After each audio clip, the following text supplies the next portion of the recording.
Vamos direto ao ponto. Hoje, a nossa análise vai desmistificar um dos conceitos que mais causam arrepios em quem programa na linguagem C, os temidos ponteiros. Mas olha, não precisa de pânico. A gente vai transformar toda aquela teoria técnica do material de origem em algo bem claro e dinâmico. É um tema extremamente poderoso e com a abordagem certa, tudo vai se encaixar perfeitamente. O nosso roteiro de hoje é o seguinte: 1. O primeiro grande obstáculo. 2. Definindo o ponteiro. 3. Quebrando a barreira das funções. 4. A solução da troca dupla. E 5. Operações essenciais com ponteiros. Ter esse mapa em mente ajuda bastante a baixar a carga cognitiva, então vamos lá. Seção 1. O primeiro grande obstáculo. Essa citação direta do nosso texto de origem resume tudo. É um fato. Os ponteiros são, de fato, o primeiro grande obstáculo para uma compreensão mais profunda de si. Se bate aquela frustração inicial ao aprender a linguagem, é quase certeza que é exatamente aqui que ela começa. Mas saber que todo mundo passa por isso já é um baita alívio, não é mesmo?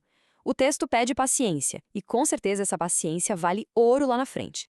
E por que vale tanta pena? Bom, a recompensa é gigantesca. Entender isso permite acessar objetos de diferentes pontos do código, estruturar dados dinamicamente bem ali, na hora da execução, além de abstrair detalhes de hardware e criar um código que seja realmente portável. Só que o material original deixa um alerta bem claro.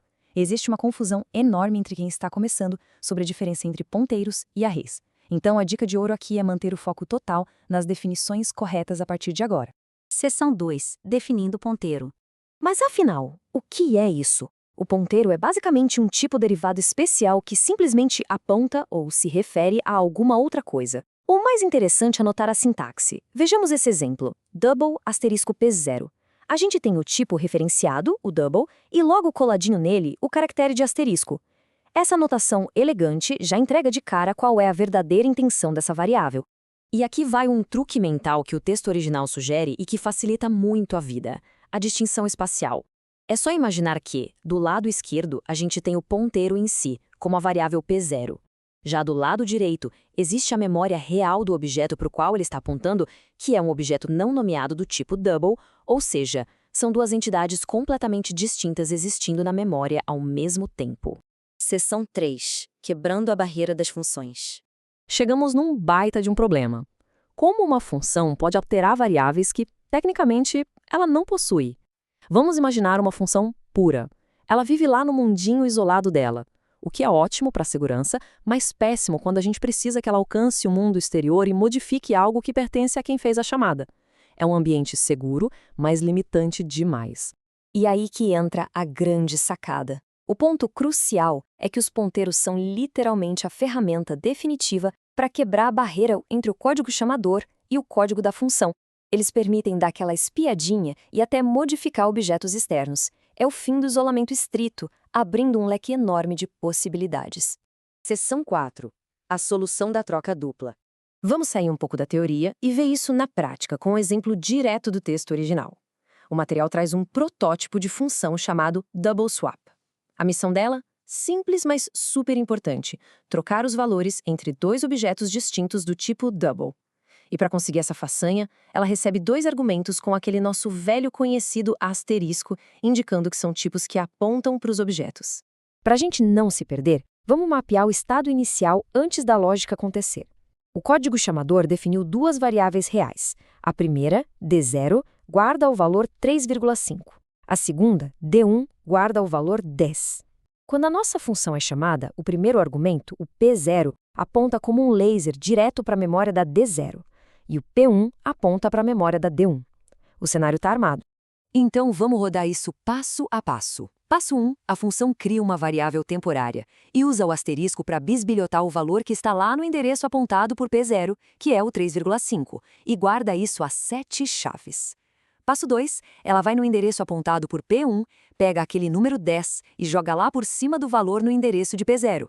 Passo 3, o grande final, ela pega aquele 3,5 salvo na variável temporária e escreve no endereço apontado por P1. Dá para notar a mágica aqui? Toda essa lógica bagunçou objetos que estavam completamente fora das paredes da função.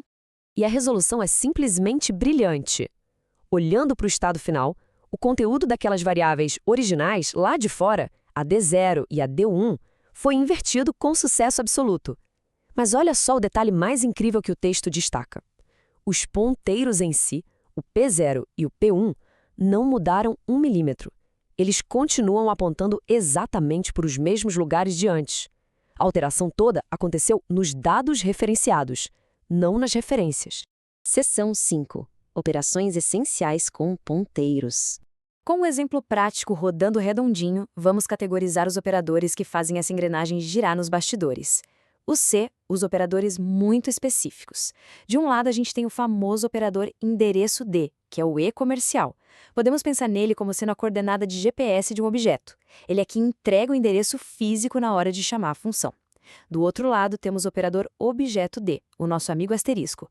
O trabalho dele é desreferenciar, ou seja, ele vai até aquela coordenada de GPS, abre a caixa que está lá e lê ou escreve o que tiver dentro. E tem mais algumas propriedades fundamentais. A linguagem trata esses ponteiros como valores escalares. O que isso quer dizer na prática? Significa que dá para fazer conta de matemática com eles.